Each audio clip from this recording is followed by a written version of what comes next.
आजच्या व्हिडिओमध्ये आपण थोडेसे गैरसमज दूर करूयात। छत्रपती संभाजी महाराज आणि गुढीपाडवा या सणाबद्दल थोडीशी खरी माहिती जाणून घेऊयात, तर अफवाला बळी पडू नका। चला तर व्हिडिओला करूया सुरुवात।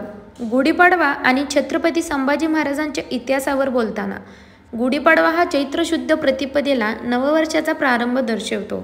तर 1689 साली गुढीपाडव्याच्या आदल्या दिवशी छत्रपती संभाजी महाराजांची हत्या झाली, ज्यामुळे हा दिवस काही लोकांसाठी दुःखद ठरतो।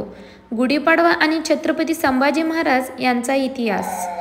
गुढीपाडवा हा हिंदू नववर्षाचा चैत्र शुद्ध प्रतिपदा पहिला दिवस आहे।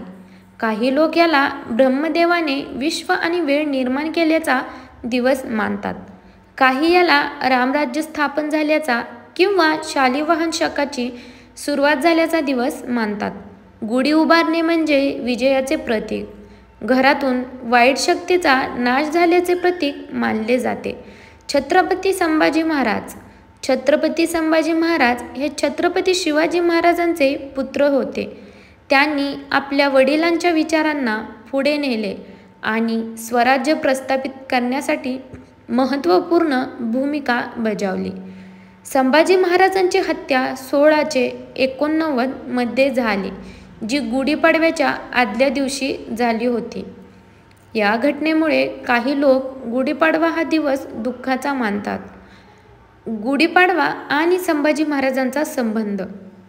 गुढीपाडव्याच्या आदल्या दिवशी संभाजी महाराजांची हत्या झाल्यामुळे काही लोक गुढीपाडवा साजरा न करता भगवा ध्वज उभारून संभाजी महाराजांना आदराने वाहितात।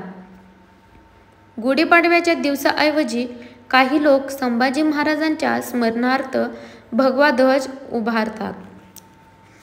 टिप: गुढीपाडवा हा एक आनंदाचा आणि उत्साहाचा सण आहे, पण छत्रपती संभाजी महाराजांच्या हत्येमुळे काही लोक या दिवसाला दुःखद मानतात, हे लक्षात घेणे आवश्यक आहे। तर हा होता खरा इतिहास।